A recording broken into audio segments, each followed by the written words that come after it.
This is the Nightshade Cult, a podcast macabre. We bid you welcome. Enter freely and of your own will. I'm Nick Grimm. And I'm David Graves. We will be your horror hosts for this dissection of George Miller's 1979 dystopian Ozploitation biker western, Mad Max. Good evening. So this is a big one, a classic. It is. It's the Mad Max film I've seen the least. For sure. Out of all of them. It is probably one I've only seen once before this. Okay. I've seen it more than that, but not a lot. I saw it when I was a little kid, and it got me grounded. That's a funny story that'll come up at some point, probably.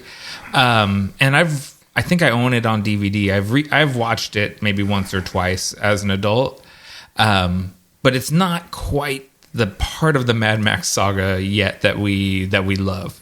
Yeah, if you ask somebody what is Mad Max all about, they'll say, "Oh, it's a post-apocalyptic, blah blah blah." This is not really post-apocalyptic. It's near future. Yeah, it's like more dystopian near future. It's sort of just pre-apocalyptic or concurrent to the apocalypse. Like the apocalypse is ongoing. It's currently happening in slow motion. Yeah, the disintegration of society is clear in the film. Like things are unraveling, but it's not. The bombs haven't dropped, and like people aren't running around in bondage gear and hockey masks just yet. No, not quite yet. There's some garish outfits and the like, but the vehicles aren't very dirty, and places aren't totally destroyed quite yet. Yeah. It's very inspired by the moment, like this sort of late 70s gas crisis, climate change things, those alarms are just starting to go off, and that inspired Miller and his producing partner to tell this story.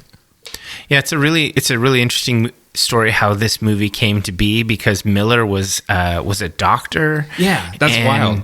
He had seen lots of really brutal things in his medical practice, and so a lot of that made its way into the movie. Yeah, he ran, him and his producing partner Byron Kennedy ran an ambulance service with him operating as the doctor and Kennedy driving the van.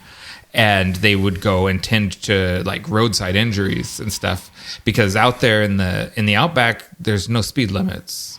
And so the traffic accidents are crazy. Yeah, and there's really no, there's no infrastructure way out there. If you just crash, that's it. Yeah, so they ran their own. That's how they financed the writing period of the movie, was running their own ambulance service. That's really independent. Yes, this is like easily one of the most punk rock DIY movies we've ever looked at. Like, it is so punk. It's crazy. Yeah, it's really interesting how utterly profitable this was. It was made for about $350,000, but it made over $100 million. Yeah, it was held the Guinness record for the most profitable film up until the Blair Witch Project.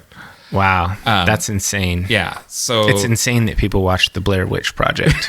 I know, it made me want to throw up. Not because it's bad, but because I can't handle the camera work. Yeah, it's rough. Yeah.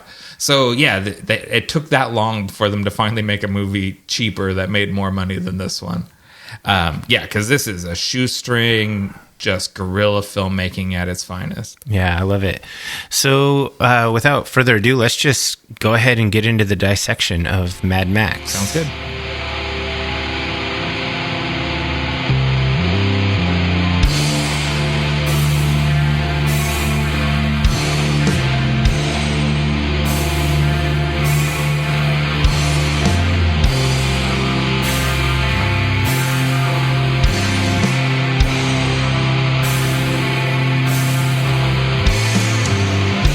In a dystopian near-future Australia, an escaped criminal is killed while being pursued by members of the Main Force Patrol, leading to an escalation in hostilities between the outlaw bikers and the increasingly fascistic police force. That's the whole movie. There isn't a lot more to it. No, it's weird for such a linear A to B sort of movie, it's still kind of hard to follow. It's got a lot of weird side tangents in the writing, and one of the things that really struck me in watching it was it takes them almost an hour before Max goes on his like revenge rampage. Yeah.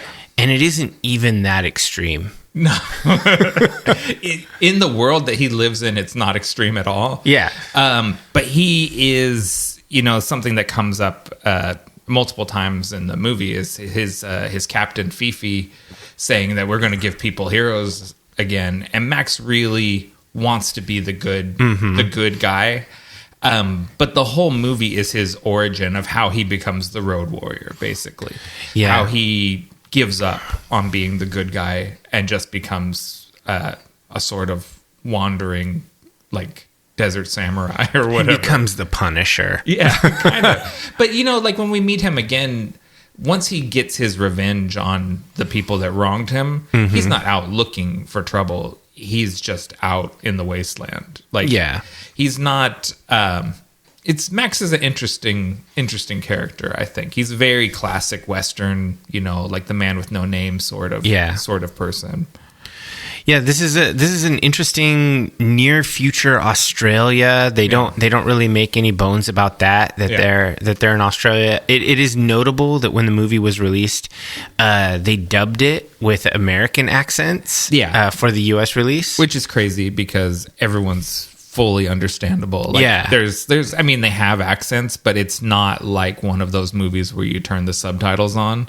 Yeah, everyone speaks perfectly clearly. Yeah, I had no problem watching this. And this is available. This entire franchise pretty much is available to stream on Max right now. So if you have that, you don't have to rent it from Amazon or YouTube or whatever. Is this on Max? Oh, I watched it on Max. Yeah. Oh man, I rented it on Amazon. Damn. And I own this too.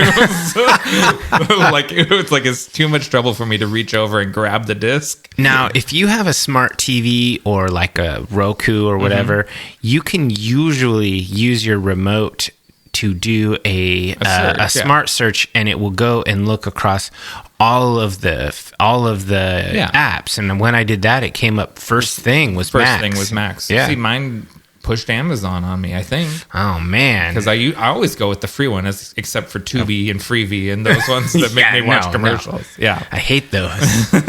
So I'd rather pay a few bucks and not watch commercials. I know, and they put them in the middle. Like, it's not so Peacock's okay because it puts them at the beginning and at the end. Yeah, but when you interrupt the movie, it's like no, thank you.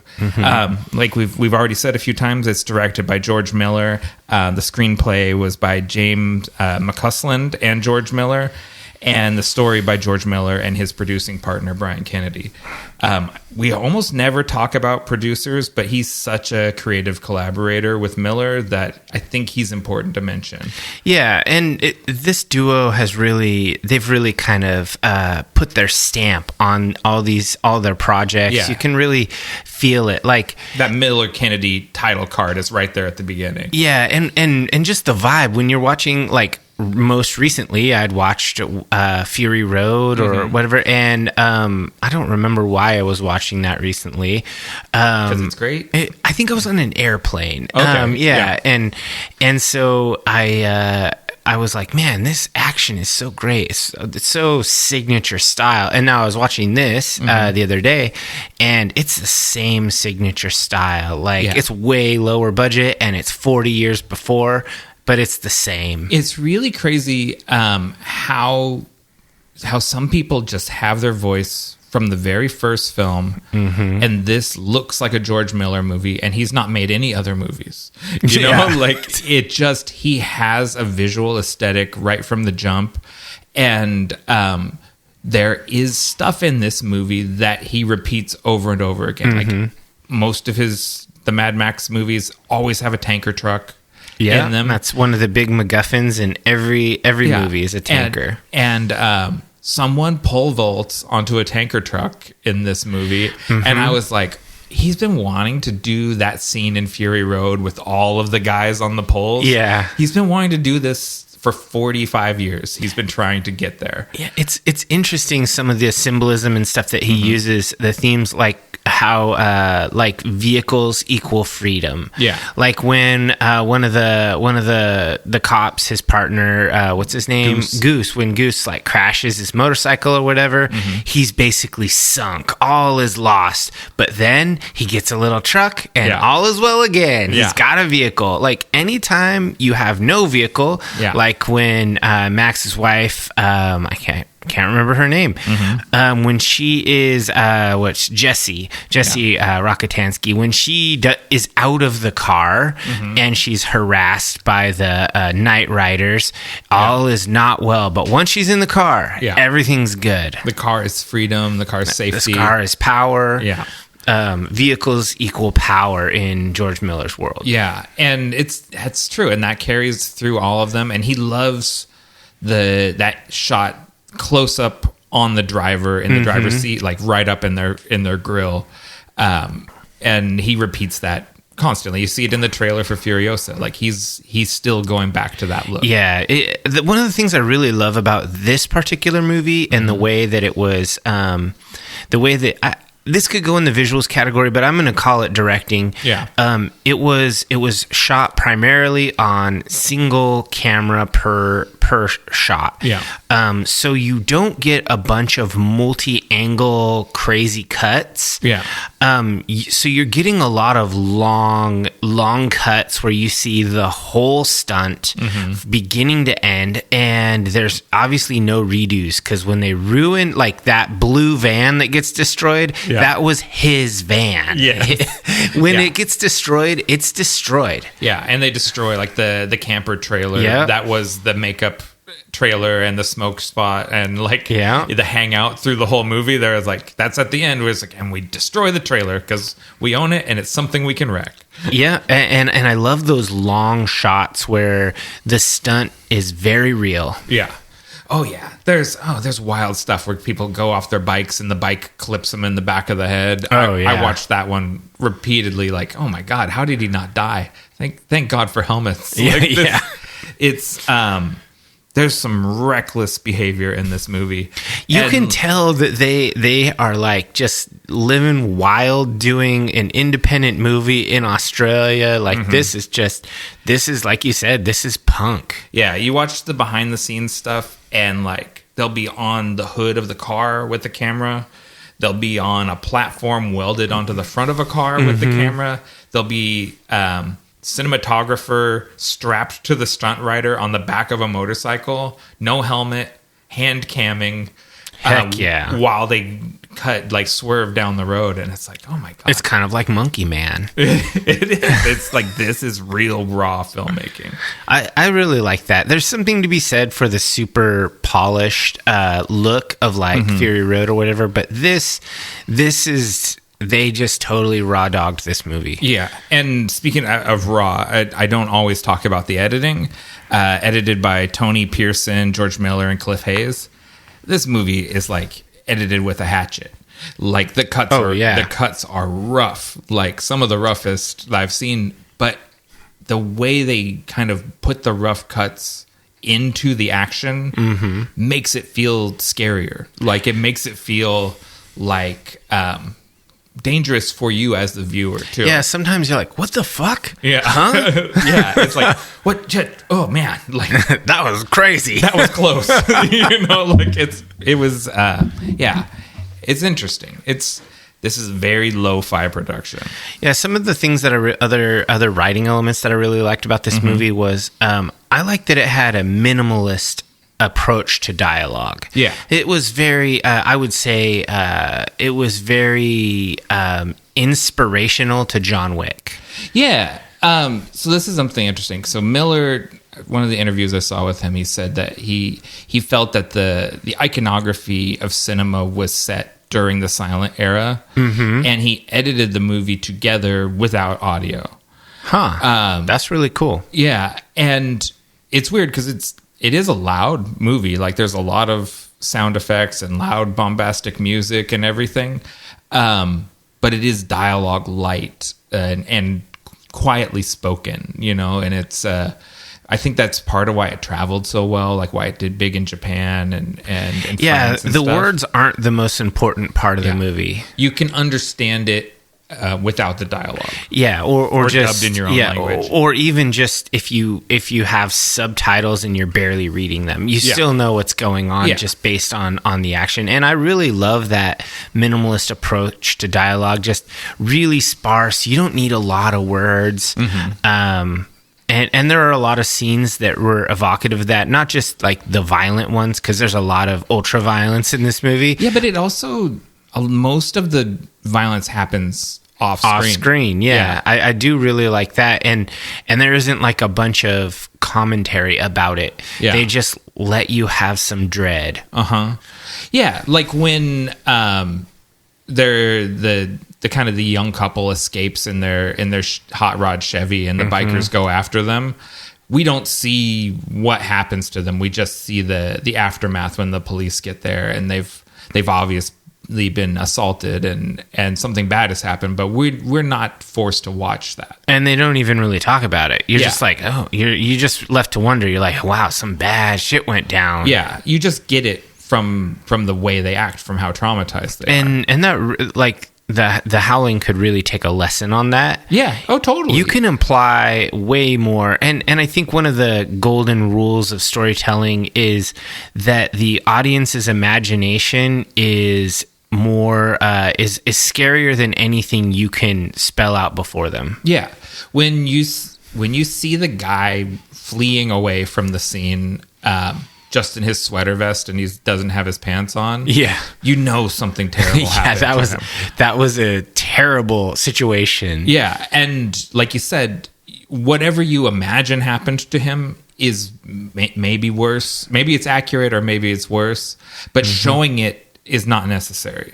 Yeah, there's no way that your imagination imagines a scene that is like not terrible. You're not like, I bet you they were like hanging out and he was getting a light spanking. Yeah. They seemed like such fun guys. Yeah, no. It's really interesting because it was so controversial when the movie came out, especially in Australia. They really treated this like this was the end of society. It's like nearly rated X. Yeah. And then you watch it and there's not a ton of blood. There's not really a lot of explicit violence. There's just a lot of like menace. Like, yeah, like it's a threatening movie. The toddler is toddling down the road and you see a crazy motorcycle guy riding at him. Yeah. And then it cuts away and all you see is like a baby shoe and a toy on the street. And you're like, oh no. That's way more effective than a dead baby. Yeah, well, the dead baby just would have looked like a doll. It wouldn't have looked good. But this was really, you knew what it was implying. Yeah. That he just like poloed that baby. Yeah. Max and Jesse aren't good parents. I'm going to go right out and say this. It seems like they forgot all about them for a significant part of the movie. I was thinking that myself. And this movie... It's a different time. This movie came out... It was made in the late 70s. It came out in 79 and then 80 in the USA. And I was just thinking, like... kids were a lot more free range back in the day. It wasn't good. Yeah. But I don't think they were utterly abnormal. I think we're finding that Gen X poorly adjusted. I think what? as a general rule, I'd say that as a member of that generation, I don't think we came out great. No. I definitely grew up with a healthy dose of neglect. Yeah. I mean... Yeah, we'll see. Well, it's going to take us 20 years, and then we'll see how these Gen Alpha kids do with gentle parenting, and if they're just amazing adults, then we'll know that was the right way to do it. Sure, I'll be here for it. Hopefully, as long as the world doesn't end. Actually, I think we're way more likely to have a grinding apocalypse like Mad Max than a big one. That was my takeaway seeing this movie as a kid. Like, I remember watching this at a very young age and thinking, this is what's going to happen in the future. Like, at 8 years old, I was like, this is where we're headed. I don't have any control over this. Yeah. I mean, if you just think about it, not to get too crazy, but it's like with the whole movement to defund the police and thus making the police become more fascist, and they don't act, but then when they do, it's like with extreme force, and thus casual lawlessness is very common. Property crime is not even a crime. That's a broad generalization, but you know what I mean. Like it just everything becomes more extreme. And this straddles the storytelling and the visuals. I think. For sure. One of my favorite visuals in the movie is when you see the halls of justice, and it is so dilapidated. Like the S from the sign is just hanging there, and their like police station looks like a burned out foundry, and the cops dress like a biker gang. Like they're all in black leathers, and they look like and behave as much like as a gang as the gangs they're policing. Yeah, like in the beginning of the movie, I didn't even really get it that those two guys in the pursuit special in the blue and yellow car, I didn't even realize, oh, those are the cops. Yeah. Those aren't like raiders. Those aren't bad guys. Oh, shit. They're like... Yeah. He's spying on people with having a little hanky-panky with a sniper rifle. And then when they go chasing chasing the bad guys, the first thing he does is get a double barrel out and aim it out the window. It's like, all right, they are the baddies. Yeah, and there's... They clip a car and he says, "Oh, and he had his blinker on. We're gonna get it for that one." But they're just total reckless disregard for public safety. Everything is about the thrill of the chase. Like they're not enforcing law so much as they are just a rival gang. Yeah. So if we're going into visuals, I think that. I mean, you really have to give a tip of the cap to them for finding like gritty and desolate landscapes. Yeah. That are just Australia. Yeah. It's Australia is the apocalypse. They just filmed outside Melbourne and not far outside of Melbourne. I think everyone was going home at night for tea or whatever. Yeah. But also, where Max's house is on the beach, that's a pretty lush and beautiful spot. Every time they go to his house, I kind of feel like, it's a nice little idyllic sort of spot on the beach. That's a good place to live. Yeah, it felt like they were using the set and the imagery there to show like this is a nice place, this is a comfortable place, and then you go off to where he works and it's terrible. Yeah. He commutes into the apocalypse, but he still has a decent He just spot. lives in a beach bungalow and commutes to the apocalypse. Yeah. Where he's a fascist cop. But Max is trying. He's trying to not be the bad guy. Mm-hmm. And he tries to quit several times. It's like a reoccurring theme, right? Where he wants to quit the force and Fifi kind of bullies him into sticking around. And he's like, if I keep doing this, I'm just going to become one of them. Like, he sees what's going on and doesn't want to do it. He's resisting. Yeah. But ultimately, he's driven to it. Yeah, he doesn't have a choice. Yeah. So the cinematography is by David Egby. Mm-hmm. And like I said, that guy risked his life to get some of these shots. Like the behind the scenes footage of this movie is crazy.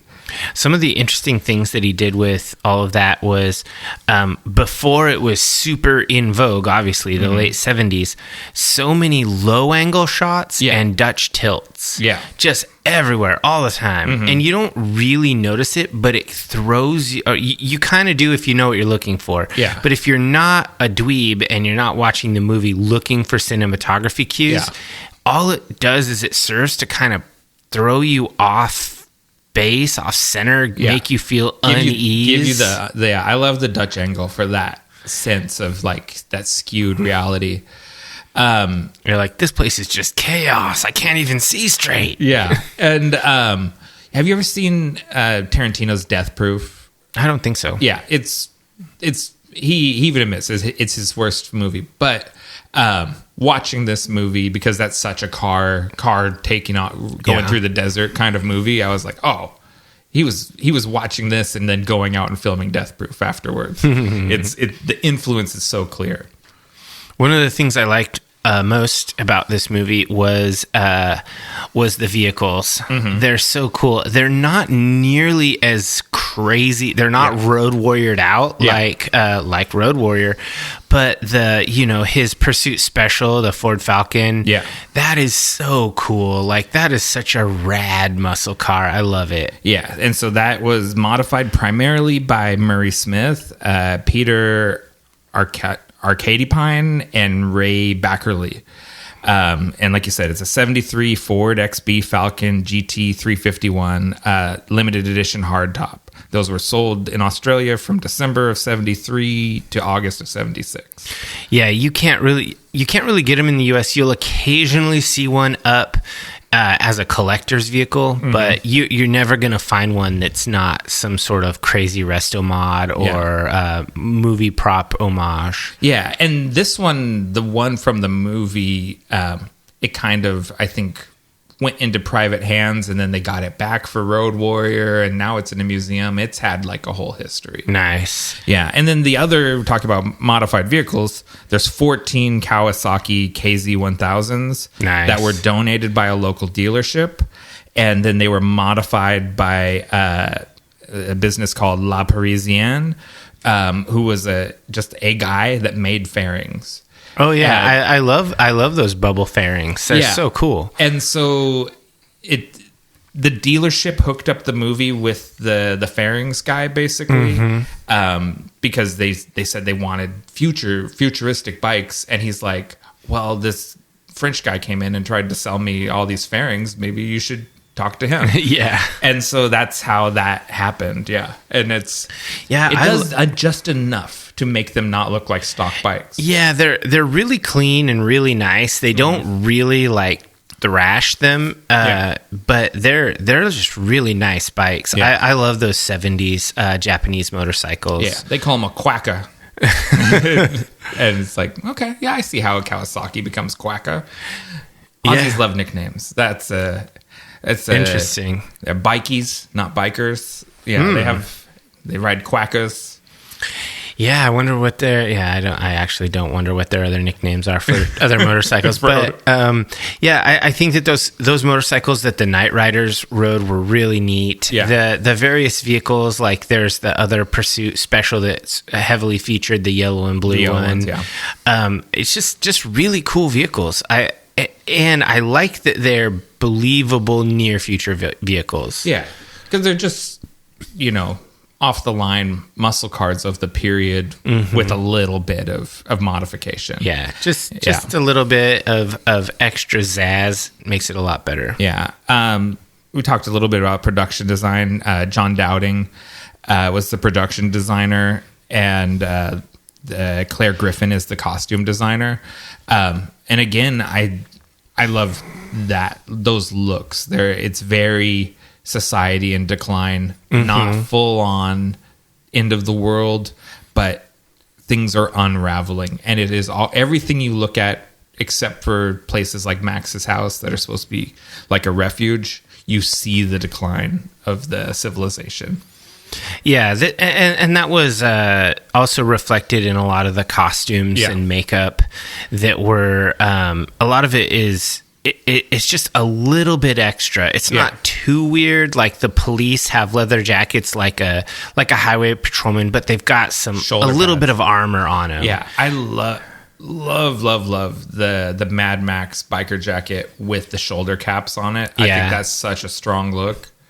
I've often wanted one of those jackets. It's so cool. Yeah, there's a lot of companies that make knockoffs. Yeah. That you can find online. Are they just plastic, or do they have some sort of? I think they're plastic. Yeah.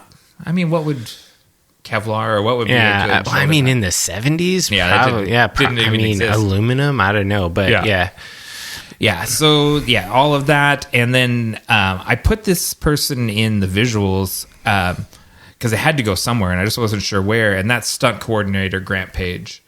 Yeah, because he earned his paycheck in this movie. Him and the original leading lady that was supposed to play Jessie were in a bad motorcycle wreck together, like 4 days into production. Oh, geez. she ended up leaving the picture because she broke both of her legs. Damn. And he did the stunt coordinating from a wheelchair for much of the movie.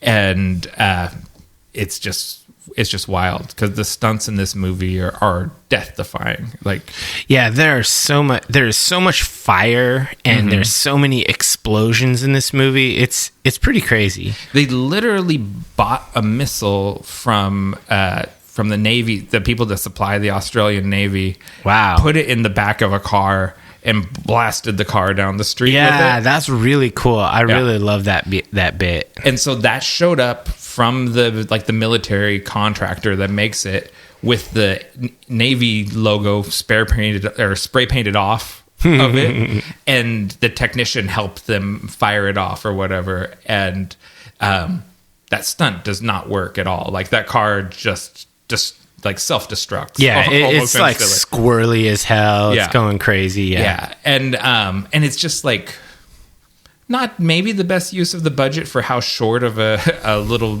bit of footage they got out of it, but yeah, it just shows just how crazy they were being. It was certainly a one-off. There was no way to redo that scene. It's just you point as many cameras at it as you can and then let it rip.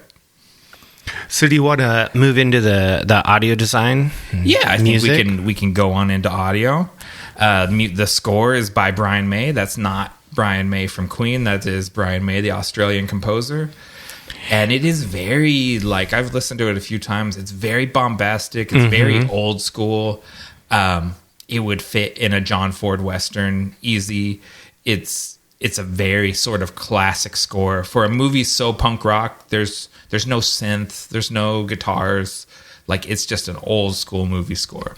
Yeah, it really does. It kind of feels out of place with this movie. Yeah, but I think it does.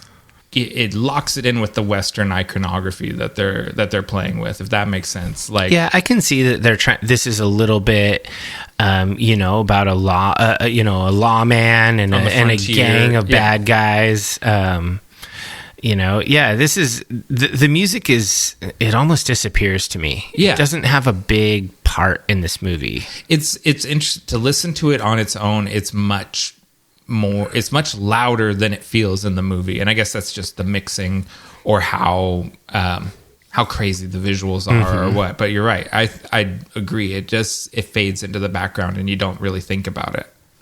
A lot of the sound effects that are in this movie aren't added after the fact. They did a lot of miking of things in the scene, like the roaring of the engines of the cars, and they really made sure to not minimalize that. And some of the cars, they have very specific sounds to them, and those are like hallmarks of that particular character or whatever. Like, so if you're hearing a menacing rumble of a V8, that's Max. If you hear like a high pitched whine, it's the Night Riders. And like they really use these sounds, the vehicle sounds, to be kind of the calling card of a character. Yeah, and make the cars sort of characters in their own right. Yeah. Ned Dawson was, they don't call him a sound designer. I think they just call him sound effects.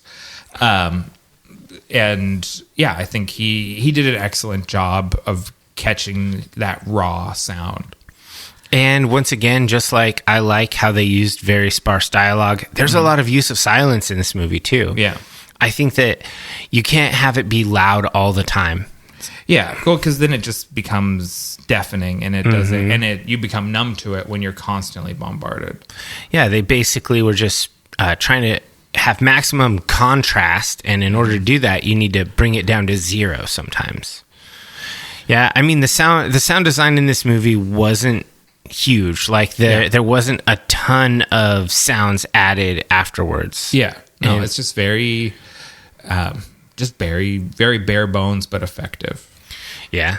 So I mean, I guess we're getting into the cast. We're getting into the performances here. Yeah, I mean, first up, Mel Gibson as Max Rockatansky. Yeah. he's by the end of it, you hear he gets called mad for the first time at the very end of the movie. So it's like his anti-hero origin story. Mel Gibson is a person we should probably talk about a little bit in this Mad Max dissection. His star has fallen a bit. He's had some controversy. Yeah, he's really, I haven't done a lot of digging on him, but I definitely know that he is no longer like a big A-list guy in the regard of Hollywood. He's kind of on the outs. Yes, he's on recording being incredibly abusive to the mother of his child, a woman he was in a relationship with, saying very racist things and just really awful stuff. This is him in his second movie, and it's his breakout performance. Yeah, and it feels entirely disconnected from the racist old man who I kind of think of as Mel Gibson now. Yeah, like this is the Mel Gibson like that I thought was like nearly a god when I was a little kid. Yeah, like this really cool action star. Yeah. Totally badass. I remember thinking Mel Gibson was like, that's a very like sexy man. I don't know how, not like I was sexually interested in him, but like I thought that's the kind of man that women find attractive. Yeah, like he's like the archetype. Yeah, that's what I thought in the 80s or whatever. Mel Gibson was like the sexiest man I could imagine.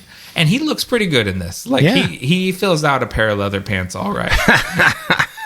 Yeah, I mean, and the performance was pretty good. I wouldn't say that it was like an amazing job acting. It wasn't like it wasn't Oscar worthy. It was not an Oscar worthy performance, but it was a good action movie arc.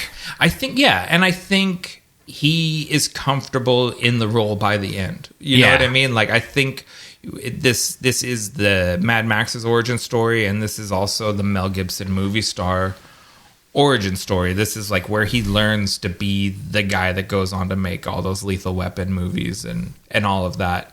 He learns to be a movie star in this movie. Yeah, I don't love the Lethal Weapon movies. They're kind of meh. Really? Yeah. I think the first two are golden. I don't know the next 7 or however many there are. No, I'm way more interested in Mad Max. That's true. I am too. I have not been back to Lethal Weapon for a long time, but I think those first two are good. Joanne Samuel as Jessie Rockatansky, Max's wife.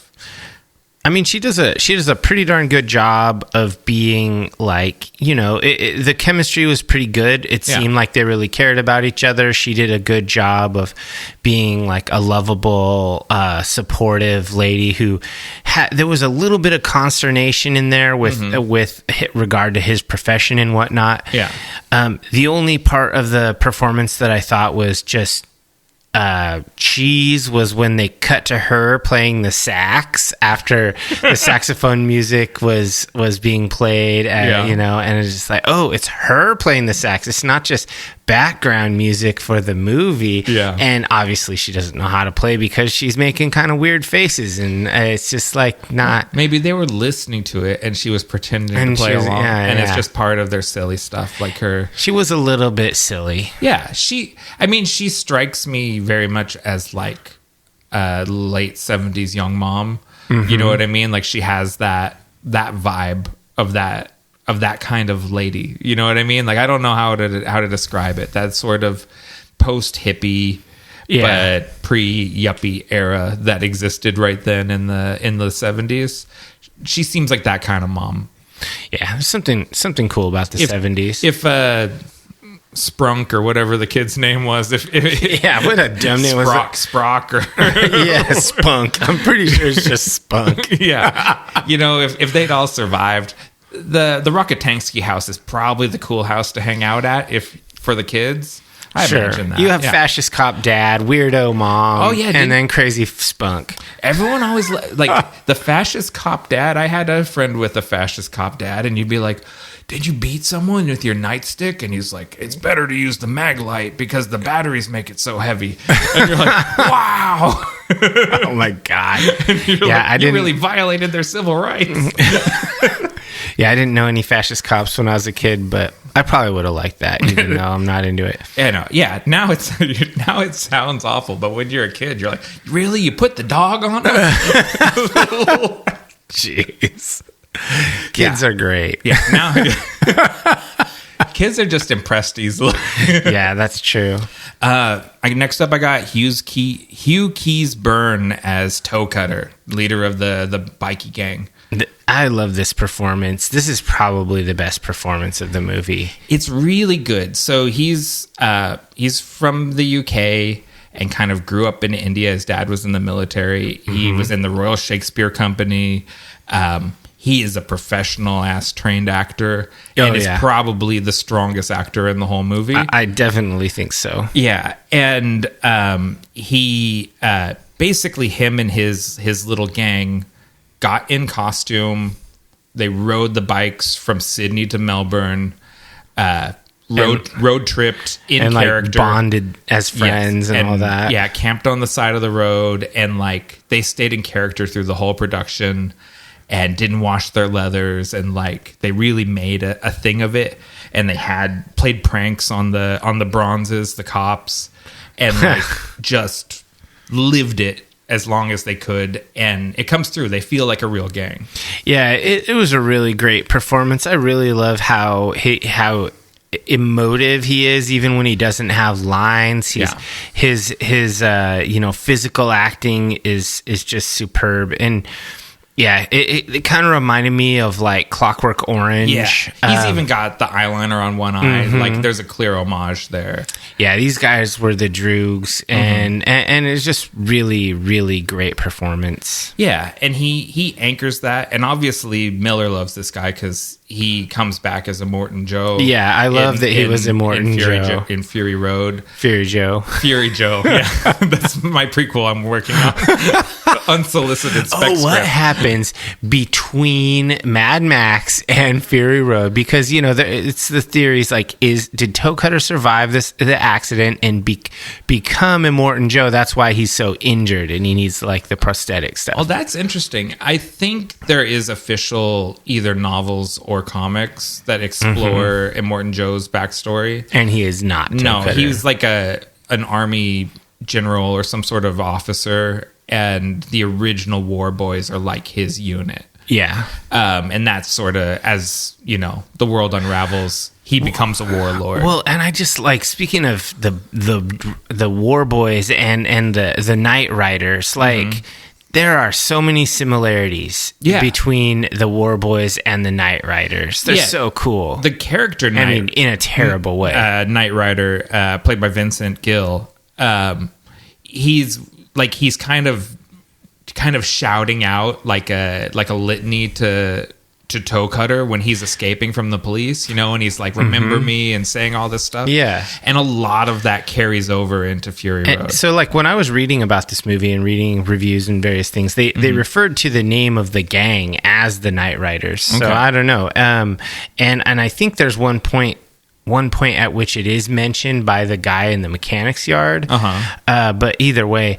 But yeah, I really liked that guy's when he's just kind of monologuing in the car. Yeah. And he says, "I'm a fuel injected suicide machine." Yeah. And I was like, where have I heard that? And then I Googled it and I was like, oh yeah, it's a Fear Factory song. Of course, I'm a Fear Factory fan. So yeah, I was like, okay, yeah, obviously industrial metal pioneers are going to love Mad Max. Yeah, that totally fits. Yeah. So yeah, that performance in general, the Toe Cutter and all his minions, very badass. Yeah. Yeah. Do we want to should we just kind of run through the minions, or do you want to? Who do you want to go? Yeah, the only minion I specifically put down was Tim Burns as Johnny the Boy. Johnny the Boy, because he has a pretty big part. Although I didn't put down his name. The guy Knight Rider, he was really cool too. Yeah, and then there's also David Brax as Mudguts. He's the one with the bleach blonde hair. He looks like Sick Boy from Trainspotting, or reverse. Sick Boy looks like reverse him, actually. Yeah, and Paul Johnston as Kundalini. He's the one that gets his his arm ripped off. Oh, yeah. And then the rest of the gang are actually legitimate outlaw bikers from Australia. Who just joined the movie. Yeah, they're a gang called the Vigilante, or a club, a motorcycle club called the Vigilantes. And so there's like, 4 or so actors, and then the rest of the bikies are all real bikies. Well, that's pretty cool. Yeah. I mean, yeah. So I liked Tim Burton's as Johnny the Boy, just because he's like, he has a lot of speaking parts, and then he is part of the very last scene of the movie. Yeah. The most brutal part, when Max really kind of loses it. And he's the one that gives Max his name. Yeah. He calls him Mad. So Max goes and he finds him after a wreck, and there's a car that's clearly going to blow up, and he makes him handcuff his ankle, and he drags him over and handcuffs him to the hook that's going to blow up. And he sets up a whole, like, a headlamp to catch gas and a lighter. Like, he sets up like a Rube Goldberg, like, torture device there. Yeah, he's gone mad. But the thing is, there is, even though he's become an outlaw, there's a sense of justice to what he's doing, right? Yeah. Like, he's dispersing justice still, even though he's off the reservation. Yeah, he's gone fully Judge Dredd. He has, yeah. He's Judge Judy and Executioner. Yeah, Johnny the Boy. I think that is a good performance. Oh, he's over there stealing the boots off someone that died in a car wreck. Yeah, I do love that. It's so D&D. Yeah. He's like, I'm going to loot that real quick before it catches fire. Exactly. Yeah. Do I have time to loot? Okay, yeah. I do. So next up, I have Steve Beasley as Jim Goose Raines. He's a member of the MFP motorcycle unit and Max's homeboy. This is Mel Gibson's real life roommate at the time. And so they have a real camaraderie with each other. They're real homies, and it shows. And Goose just gets gnarled, and that's kind of what sets Max off. Yeah, he starts unraveling when Goose gets burned alive, which is what inspires the revenge on Johnny the Boy. Yeah. Max could be a better friend there, I think, where he can't even really bear to look at his buddy when he's all burned up. Yeah. That was tough. But it's tough. That's a tough thing to look at. But for sure. You gotta, I don't know, you gotta hang out with you gotta your do guy. it. Yeah, you gotta. If you're all burned up, I'll look at you. Okay. I promise. You don't have to. Yeah. I'll at least be in the room, even if I can't bear the sight of you. The smell will be atrocious too. God, how long do you think that cooking pork smell lasts? Oh God, I don't know. That's gross. R.I.P. Goose. Is Goose in Top Gun named after Goose in Mad Max? Yeah, I don't know. I thought it was weird that they had the wingman be Goose again. I bet he is. I bet that is another Mad Max influence. I mean, this movie is wildly influential. Yeah. Even though it wasn't very expensive, and it really wasn't. I mean, it wasn't super ambitious. Yeah. But it was just wildly influential. Yeah. It's almost impossible to put the movie in perspective when you have seen the ideas of the movie explored so much further in more recent movies. Yeah. To imagine how impactful this movie would be in 1979. So if you only saw this movie, it would be very difficult to imagine Road Warrior or Beyond Thunderdome. Yeah. But having seen, like, I saw Road Warrior first. Yeah, I think, yeah. And Beyond Thunderdome next, and then I went back for Mad Max. Yeah. Those two movies, I feel like they were on TV constantly. Yeah, they were on, like, TNT, cable network, just constantly running. Yeah.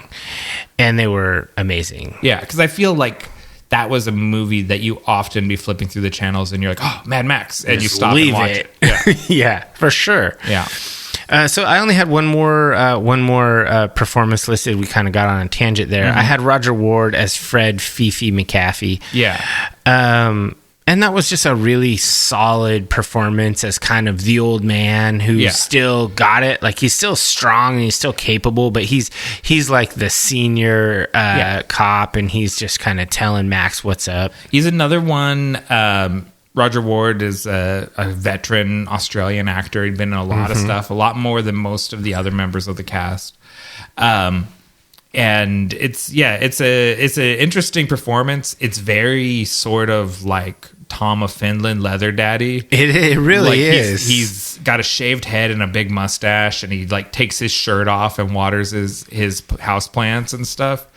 And he wears a little silk scarf, and it's very queer coded, which is something that's a theme that carries on through the Mad Max movies. There's a lot of gay subtext in all of them, and it kind of starts with Fifi, and he's an interesting guy. He's an abusive boss for sure. Oh yeah, like he's very manipulative, and he knows how to get kind of each of these guys like. The car, Max's signature car, you know, they put that out kind of as bait to keep him on the force because they know he's a motorhead, and they're like, if we get him a new car, he'll stick around a little longer. And they're just like, he's the guy that will guilt you into canceling your vacation because they can't get good coverage. Yeah, he's that kind of boss. Like, and then when Max gives him his resignation, he's like, won't accept it, right? And he's like, you know what? Take a vacation, come back in 2 weeks, and if you still feel the same way after a rest, then I'll take it. And it's just like, it's just he's a fucked up manipulative boss, but he has a good goal. He wants to give the people their heroes back. That's his catchphrase, right? Yeah, and I don't know if I really believe that, but no, I don't think so. I think it's just a dick. I think that's just how he gets Max, who wants to be a hero. Yeah. You know what I mean? That's part of his character, and that's how Fifi's manipulating him. So that's all I had for performances of note. Yeah. Yeah, I mean, I've got add more people, but not Sprague. Sprague is the baby. Sprague. No, I think Spunk is a better name. And Brendan Heath played little baby Sprague. Bouncing around in the back of the station wagon. Yeah, you know, honestly, I think the one of the coolest characters in this movie is just the Black Pursuit special. Just the car? The car. That's probably my second favorite character after Max. Maybe third after Toe Cutter. Yeah, it is. It's iconic. And then, because think about the who owns the car and everything. How do you feel about Max and Fury Road? Who is Max and Fury Road? Is it Max Rockatansky, or is it the feral kid grown up? I think it's the feral kid grown up. That does kind of work timeline-wise and with where the car was left off. Yeah, and we'll get there because we're doing... Next movie, we're doing Road Warrior next, and then we're going to do Thunderdome. Yeah. And then I think we're done for a while. Yeah, I think then that's it, yeah. But we'll discuss the legacy after Thunderdome, but I'm pretty sure that's the feral kid because I just love that car. And he has the music box. Yeah. Okay, we're talking about Road Warrior too much here. We'll save it. That's next episode. Road Warrior is an amazing movie. So, all right. So, what's your personal highlight? So, my personal highlight, and the one that's always stuck with me, and is ultimately this is the thing that got me grounded because I was so fixated and I was talking about it. Is the sequence when Max has Johnny the Boy handcuffed himself to the car. Yeah, and he sets it all up and. You don't see, again, this is a thing where we don't see the violence. We don't see him attempt to saw his leg off. We don't see him futilely attempt to saw through the chain. We just hear him cursing out Max, and you see Max drive away and the explosion. And that it's the end of the film, and it just stuck with me for my whole life. Like, that's been the thing that I've always thought of about this movie. And it's the very end of the movie. Yeah, like, it's right at the end. I was like, it's over? He is not recognizable as Mad Max until the end of the movie. Like, he does not become Mad Max till the end. So that's, to me, that's always been my highlight. So for me, I basically said that when he makes he basically makes a heel turn and becomes a vigilante and starts going on his rampage, which is really just the last 20 minutes of the movie. Yeah. And it's like, damn, I wanted more of this. I mean, I guess there's sequels for that. Yeah. But it's like, I was very broad with that, but then here in my notes I say, particularly the scene with Johnny at the end. That really is the best scene in the movie. I went back and I rewatched when he is chasing Toe Cutter and he gets Toe Cutter hit by the semi head on. And that's pretty cool because they cut to the dummy with the bug eyes and everything. The dummy with the bug eyes is great. But that scene was cool, but really Johnny got the best death scene, and I kind of wish the best death scene had been for Toe Cutter. Except for I don't think Max has any vendetta against Toe Cutter specifically. It's just all of them in general. Yeah, and Johnny in particular. Like that's because Johnny will kind of put the gang on them in a way because Goose had arrested him and then the lawyers got him off or whatever. Yeah. And so he kind of blames Johnny for everything, which is not fair because he's like the lowest member of the gang and perhaps the least murderous. Like he almost inadvertently kills Goose. Like he's forced to do it by Toe Cutter. Yeah, he was not interested in that. Yeah, because you brought that scene up where Toe Cutter gets hit by the semi. Yeah, and I watched it a few times trying to figure out exactly how they did it. I think the bike is just parked there in the road with a dummy on it. And they just hit it, and they plowed the truck into it. Yeah, and did you notice that the front of the truck is a painted on fascia? It's a fake front of the truck, so they didn't damage the tractor trailer. Yeah, probably because it was rented. Rental truck. So like they paint on a big old grill, like a big. It looks like a red steel like grate grill, but it's just painted on and. It's painted on it looks like light sheet metal. Yep. Hey, that whatever works, man. Yeah, it is pretty cool. It was effective, and it looks like because that's one of those places where the rough cutting really helps hide the weakness of the effects. Yeah, warts and all. Yeah, and so it's like because it is so rough, it looks like it happened. Mm-hmm. Yeah, totally. So, what were the general positives? What worked for you? Like I said at the beginning, I think this is the most punk rock movie that we've ever dissected, and it's just so rooted in that aesthetic and the DIY ethos. You see pictures of Miller at the time; he's not a punk, but it is the zeitgeist of the time. Yeah, and like everyone's got those cool kind of Sharpie haircuts, the Australian like real close cropped mullet kind of haircut. Yeah. That's in style right now. It's back. The Sharpie's back. And I think that's such a strong look. You should do it. Yeah. Well, COVID robbed me of my prime mullet time. You know that happened. Yeah, you did have a mullet. I cut a great Sharpie mullet and then we went into lockdown and no one saw it. But now I have like super long hair. So this is, things work out. Next thing, the iconography. This is not we don't have the real Wasteland aesthetic yet, but the roots of the Mad Max visual language are all in place here. And this movie is just so visually influential. Mm-hmm. And then finally, the stunts. Crazy, death-defying stunts. This is a stunt movie. It's about watching people risk their lives to entertain us.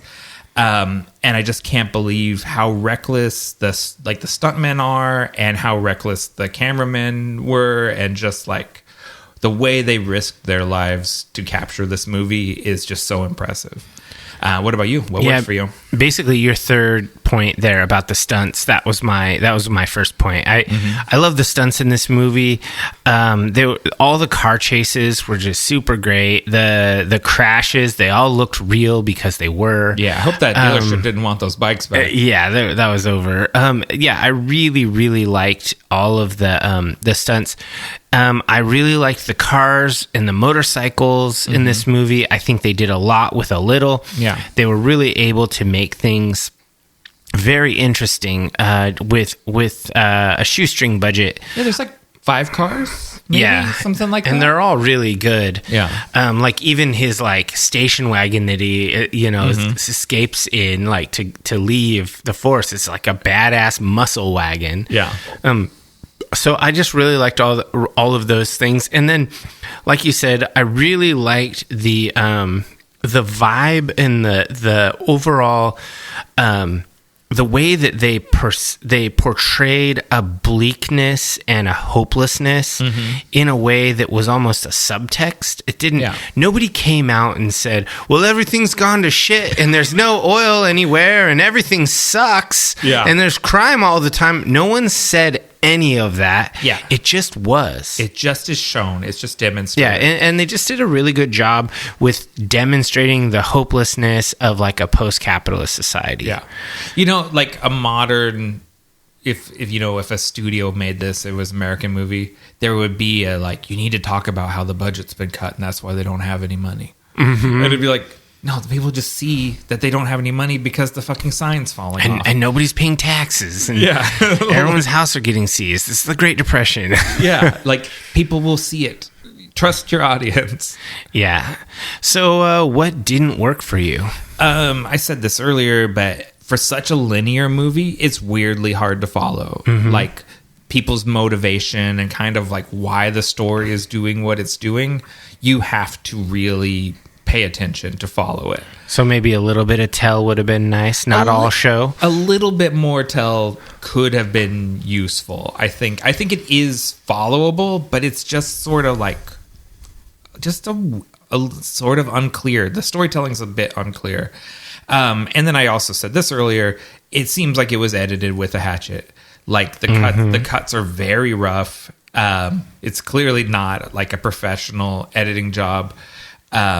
That does lend to the punk rock charm. Like that does make it like one of those, early black metal recordings or things like that, where part of why you love it is how bad it is. Oh yeah, absolutely. And so I appreciate that, but it's something, it can be jarring that the way it's cut. Yeah, I agree with that. What about you? So what didn't work for you? So I guess part of it was a subversion of my expectations. I expected Mad Max to be about a kind of a grim revenge story because of my memories and all of that, and I wouldn't have had those expectations if this wasn't a rewatch and there wasn't a bunch of sequels that all had this idea. If I was watching it fresh, I would have said, instead of a subversion of my expectation for it being a grim revenge story, instead, this took too long to develop into an actual revenge story. Yeah. It took an hour. Yeah. And in that hour, just like you said, a simplistic plot that's hard to follow. It meanders. It's like, okay, so sometimes you want to do like an opening that doesn't have the star of the movie in it so that you can demonstrate something about the setting. Yeah. The classic example is in George R.R. Martin's first book in the series, where it's about a young nobleman who goes to the wall and encounters a White Walker. Right. And so it hits like the harbinger of future doom. Yeah, and because then you don't hear about White Walkers again for many books. Yeah, and so that is a perfect way. It's like an Alfred Hitchcock way to introduce a long-term threat while never touching on any of your main characters. They did that with the two cops and chasing down the Knight Rider guy, etc. And that was excellent. And then I was expecting, okay, we're done with the prequel that introduces the setting, the threat, etc. Now let's get to Max's story where shit happens and goes down. And I'm thinking of it on how do you write a plot where you have your teaser, you have your rising action, blah, blah, blah. The rising action never fucking rose. It took forever. I was like, Jesus Christ, like I teach writing. This is hard to follow. This is not a good, like if you're filling out the plot diagram for this, this is not a good plot diagram. Yeah. They did it wrong. They did. And it's, if you think about, I think where it kind of gets very muddy is all of the stuff with Johnny the Boy and the sort of, the liberal lawyers get him off on a technicality, and none of the witnesses come in. And that whole scene all plays out just with like yelling at each other in the police station. And it's very like, what even is going on here? Like, yeah, and you have to be so locked into it to follow it. And basically, like, I have another point here that is on that note. It's basically like, it's so simplistic that some of the things are over the top and somewhat unbelievable. Yeah. And it's not entirely negative that you're like, oh, the lawyers got him off, blah, blah, blah. Yeah. That's fine. But sometimes it borders on corny with how simple it is. Okay. And how mustache twirly the villains get. Like, there's almost no motivation. Like, there's a lady with a baby. Like, criminals, come on, they're people too. Yeah. Like I was watching this documentary series where this investigative reporter, she goes deep into the underworld and interviews people in various different like heinous crime things, like people that do human trafficking, etc. And she was interviewing this guy who is an assassin. Yeah. And he says, I won't kill children and I don't like to kill women. Yeah.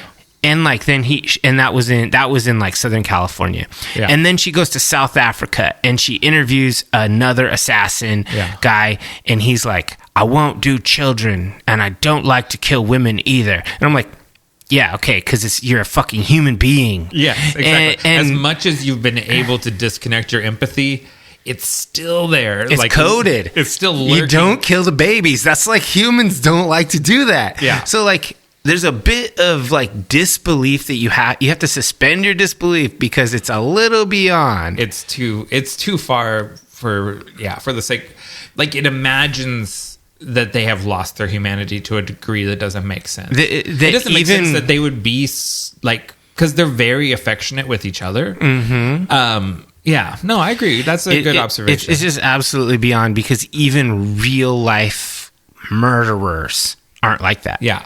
It totally like them going after Goose because he's the guy just a bad cop. They don't like him. He's the guy that popped him and like burning him alive. Like, that fits. Totally believable. Yeah. And even harassing Max's wife, I could see that. But not, it just goes beyond. It goes beyond. And that's not like I don't think that the movie portrayed anything that I found objectionable like some other movies. Yeah. It just was not a believable story. And that's something that didn't work for me. All right. So final thoughts and rating? It's tough. I feel like what I wrote down was, I think it's a 1979 4 and it's a 2024 3. Probably when I log this on Letterboxd, I'll give it a 3.5. But I think for the podcast, I think I'm going to land at a 3. That's crazy, because I said almost the same. I basically said this is a really good and super influential movie. Mm-hmm. The movie itself is not amazeballs. Yeah. But everything that references this movie is. Yeah. It's like listening to Deep Purple. Yeah. Don't love it, but they inspired some great shit. So much. Yeah. And so it's one of those deals where it's like a 1979 4.5. It's like a 2024 2.53. It's just like, even if it had modern effects, the writing can't. If it's the same writing, it's the same writing. It's not that great. Yeah. And so I really want to give it a 4 because I think it's so important. Yeah. But just on its own merit, if you just say in isolation, in a void, it's a 3. Yeah. I'm with you, but it's a 4 in my heart because I love the Mad Max series, and this is its genesis. When I pitched you this series and you were down to do all 3, if we were only going to do one, it was going to be Road Warrior. Yeah. Yes, and then I was like, if we do 2, let's do Mad Max and Road Warrior, because I think this one is more important than Thunderdome, but Thunderdome's kind of better. Well, and Thunderdome had a spectacle. Like, that's a blockbuster movie. It's kind of better. Yeah. It's better in several ways. It's worse in other ways. It's not punk rock. very much. I mean, maybe a little. It's way more Cirque du Soleil than punk rock. That's true. Yeah, the Thunderdome is very Cirque du Soleil. Yeah, but that's 2 episodes ahead. Let's not get so far ahead of ourselves. So just so on the note of ratings, IMDb has it at a 6.8, and Rotten Tomatoes has it at an 89. I had to investigate that. Yeah, and it's an 89, and the fan score is like an 83, or it's like this very highly rated. And then Letterboxd has it as a 3.3. Yeah. So we're right in the ballpark. Yeah. And it's crazy how beloved this movie is. It makes me think when I was reading some of the reviews on Rotten Tomatoes, and I only ever read reviews after I watched the movie. I don't think they watched the movie. You think they're remembering it? I think a lot of people are just remembering it, or they're just phoning it in. Like, I don't know. It doesn't feel like a lot of these people saw the same movie I saw. A lot of the times when you're looking at these reviews that get aggregated for Rotten Tomatoes for an old movie like this, it's people writing like retrospectives for fan magazines. And so it's beloved. Yeah, it is generally like, you know, to call back to our last episode, I read an essay from Empire Magazine basically about how The Howling is the superior movie to American Werewolf in London, and like talking about how great it was. And I was like, I don't think any of that's true. Like, I don't think anything you're saying is accurate. It's real rose-colored glasses stuff. Yeah. So for a lot of these older movies, the reviews on Rotten Tomatoes are very nostalgia-tinged. Yeah, Rotten Tomatoes is hard to take seriously sometimes. I think Letterboxd is the people on Letterboxd are much more serious. It's a dweebier website. It is. It's a lot of fun. You should follow me, Nick Grimm, on Letterboxd. Ooh. You should not follow me because I'm not on there. I'm not a dweeb like that. And I started my account a long time ago, but I've logged all the movies I've watched this year. Oh wow! And I'm gonna every single. So is this the Untapped but for movies? Yeah, totally. So Pokemon Go for movies, basically. Yeah, but I'm not going. I started with the first movie I watched this year, and just going forward, I'm only going to review movies as I see them. You're not going to go back and do every podcast episode we've ever done? No, I don't think so. It's like almost 100 at this point. I haven't even managed to do that for the podcast. Yeah. All right, so let's take a quick break, and then we'll come back and delve into the Vault of Darkness.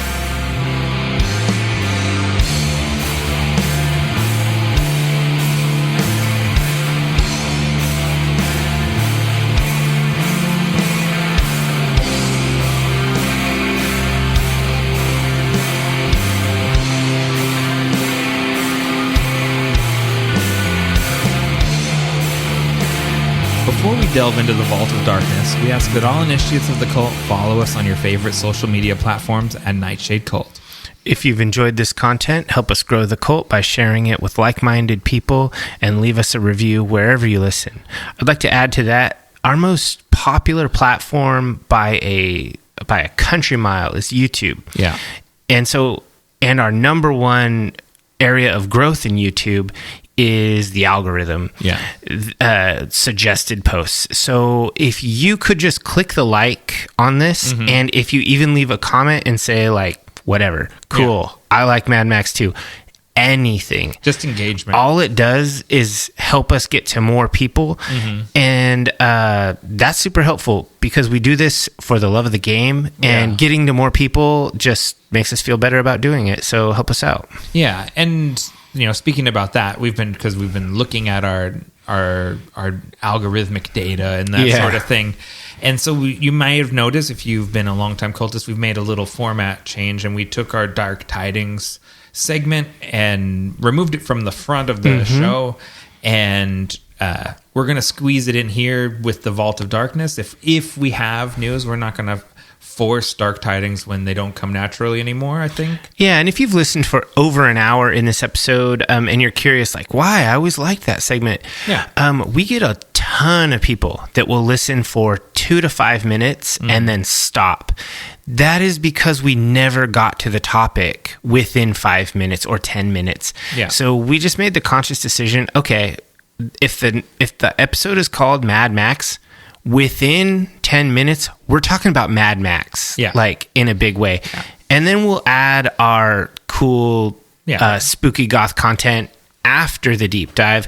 So if someone was only here for that, cool, they got it. Yeah. And if you listen to it, now you're just passively letting it play out. And also fine. And you'll hear our news and our suggestions. Which, speaking of, do you have some dark tidings for us? I was just going to mention that, and we talked about this briefly, that Sisters of Mercy and Black Audio are going on tour, U.S. tour. We're on the West Coast, and they have 2 dates in Portland, 2 dates in San Francisco, too. Interesting. Yeah. And a lot of people I know who saw Sisters of Mercy on earlier tours said it wasn't amazing for various reasons. Yeah. I'm going to go anyway, I think. I saw them in the early 2000s and was not impressed. It was sort of one of those things where I almost felt like I would have rather not have seen that and had a better picture in my head. But they have a slightly different lineup now, I think, than when I saw them. And the fact that they have 2 dates in Portland means that obviously people are wanting to see this. It must have sold out in Portland last time they came through. Yeah. So I think they're maybe back. Maybe they found their feeding. Maybe the show I saw was more of an aberration, and Sisters of Mercy is kind of back up to full strength. And Black Audio, obviously that's Davey Havoc and Jay Puget from AFI. It's their like synth side project thing, and I've seen them once, and they're a great show too. Yeah, so I want to see that. I think it'll be pretty cool. That's October 11th and 12th in Portland if you're a local cultist. Yeah, there's also another tours that's coming around if you're into the metal side of things, but still pretty dark. We've got a Dark Tranquility and Amorphous touring together, and they're playing in Portland area and on September 20th in this year, 2024. And I'm so excited to see these guys because Amorphous was one of my very first extreme metal bands that I got into. You were heavy into them. Yeah. I still am. I love that band. I saw them live last time they played in Portland, and they absolutely killed. I've loved Dark Tranquility for a long time. Swedish melodic death metal. They're with one of the most iconic vocalists in the entire game. Dark Tranquility is, like Swedish melodic gothic death metal. It's so good. It's so thick. It's so melodic. It's so like headbanging along. Like it's just excellent music. So I'm going to see this show. Real like cornerstones of that genre, that melodic death metal. Yeah, because they have that typical Swedish sound with that particular guitar sound, along with the really kind of snarling but still decipherable vocal style. Yeah, and then that ended up being hugely influential in the States, both on the new wave of American heavy metal and on like the metalcore scenes. Borrowed heavily from the Swedish death metal. So this tour is going to be fantastic. So I'm definitely going to go see that. So how about you? Anything else? Yeah, there's a documentary on Sir Christopher Lee that's coming down the pike. It's called The Life and Deaths of Christopher Lee. It's coming from the BFI, the British Film Institute, and the BBC. And they have a Kickstarter going for the physical release. And so the BBC can't afford this. It's physical release is not their bag. Yeah, they're not really into it. Yeah, but so the director wanted something for the collectors, and so he's doing a Kickstarter. Basically, if you want the Blu-ray, you support the Kickstarter, and you're going to get a very cool collectible Blu-ray of this movie. Nice. But it looks like a really cool, in-depth documentary where they're interviewing a lot of other directors, that worked with him, like Peter Jackson and Joe Dante, and directors that worked with him and were influenced by him. And it looks like a really cool documentary, and I'll put the link to the Kickstarter in our notes. Yeah, Christopher Lee is amazing. He's probably one of my favorite actors of all time. He's he's been everything, like not just on screen, but like in real life. He's just like a complete badass. He's part of the influence of James Bond. Like, I think that's basically decided. That's true. He's one of the main inspirations. Like he was a soldier. Yeah. He was an actor. He was a singer in a heavy metal band. Yeah. He's all those things I'd like to be. Yeah. Maybe not an actor. Yeah. And he played Dracula like 40 times. Like, he played Dracula so much. Yes. And then the final thing, this sad news just came in. I saw it first thing when I got up this morning. Oh, yeah, I know what you're talking about. Steve Albini passed away suddenly at age 61, died of a heart attack. I think he died fucking at the mixing board doing what he does. Wow. Because it was staff at his recording studio that found him, I think. Super influential in the music industry throughout the 90s and late and beyond. Yeah, like influential artist in his own right with Big Black and Shellac. And I mean, Shellac just announced tour dates like yesterday. Oof. And so I was really shocked to see that he had passed away because he was active. And of course, he recorded Nirvana's In Utero, the Pixies, Surfer Rosa, PJ Harvey's Rid of Me.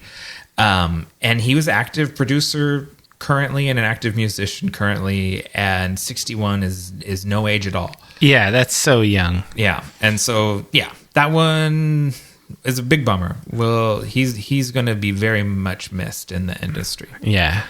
And on that downer of note, what do you got in the Vault of Darkness? All right. So let's keep it on a down note. Okay. Let's talk about revenge. Okay. And dead people. Okay. The Crow. All right. It's coming to theaters, dude. Yeah. May 29th and 30th. So a couple weeks after this podcast drops, you're going to be able to see on the 30th anniversary of The Crow, like it on the big screen again. Yeah. That's huge. Is this a Fathom release? Is that what the Fathom event? I don't know exactly, but it's going to be like, I saw it like in Regal and AMC. Like, it seems like it's a full on release across the board. Like, this is going to be pretty cool. I'm definitely going to go see it. It's only going to be out for 2 days. Yeah.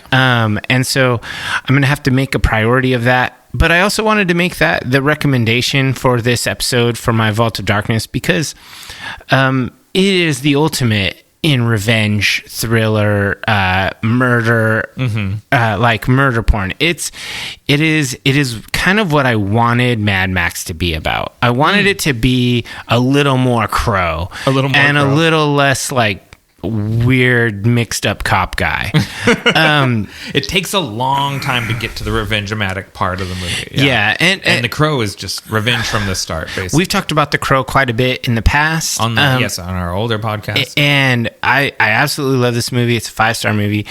And it's a 1994 classic directed by Alex Proyas, and it's written based on the comic by James O'Barr, and it really is Brandon Lee's. It's his final appearance, and it's kind of his legacy. Yeah.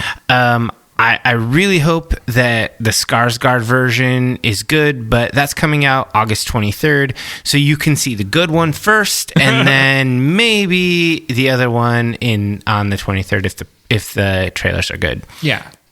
I'm going to wait for the reviews on that one. Yeah, definitely going to wait for the reviews. You have an easier time talking me into seeing the classic one, for sure. Oh, yeah. Okay, so I have 2 movie recommendations, and one tangentially related to the podcast in different ways.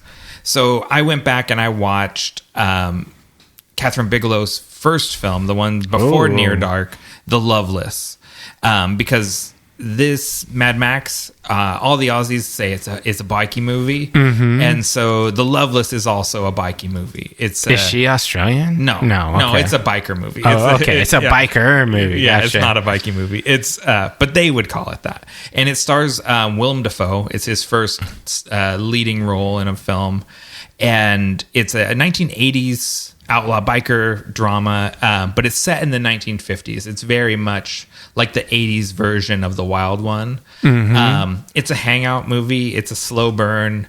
It's not an action-packed movie. It's like It's not The Crow. It's not The Crow. It's a vibe movie. Oh, okay. It's a heavy It's vibe. like Easy Rider. Yeah, like totally. It's like a 80s Easy Rider, an 80s Wild One. It's the 80s version of that biker movie. I do kind of like those biker movies. Yeah, it's very. If you like the leather daddy stuff from Mad Max, it's a very leather daddy movie. Like everyone is head to toe leather in it, and there's a lot of sexual charge to the movie. There's no gay content in it, but it is homoerotic to the max. And it's just a really weird, cool, moody movie. And if you liked Near Dark, I think it's worth checking out The Loveless for sure. And then the other one is a current movie that's in the theaters and it's not doing great. And I think it should be doing better. And that's The Fall Guy. Oh, yeah. I haven't seen that, but I want to. Yeah. Directed by David Leitch, co-director of the original John Wick. And it is, of course, it's based on the 1980s TV series. It doesn't really have a lot in common with the TV show other than the name. Mm-hmm. And it is, if you've seen the trailers, basically Ryan Gosling is a stuntman. Yeah. And he's trying to track down the leading man of this movie that the girl that he loves is directing. And hijinks ensue. It's an action comedy romance movie. It is just tons of fun. So you went and saw it? I went and saw it, yeah. Bonkers action. The stunts are crazy. Ryan Gosling does a lot of his own stunts. That's cool. And it is... it's just a really fun, like, big popcorn movie. And it's not doing great at the theater. And it should do better. Like, this is David Leitch... co-directed John Wick, directed Deadpool 2, Atomic Blonde, Bullet Train.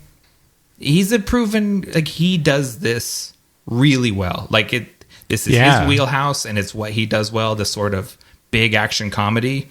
And this is another one. So if you like big stunt action and just a fun movie, The Fall Guy's definitely worth checking out. Yeah, that's crazy that it's not doing well in the theater. I mean, it has Ken in it. Yeah, I think they have trained the audience. Everything comes to streaming in 5 weeks, and so why bother? I definitely prefer streaming. Yeah, see, you're part of the problem too. I am part of the problem, but I would also say that part of the problem is the people who go to the theater make it an annoying experience for me to watch a movie in peace. Got to go to better theaters. They don't have better theaters. That's true. Yeah, they used to have good ones around here, and then somebody bought them. Yeah, let them go. Actually, you know what? I went to the AMC in the mall, and they got new seats finally. Oh, did they? Yeah, about fucking time is what I say, because those seats were in terrible shape until very recently. That's insane. All right. Well, we'd like to thank you for joining the Nightshade Cult. Until we meet again, we're wishing you unpleasant dreams.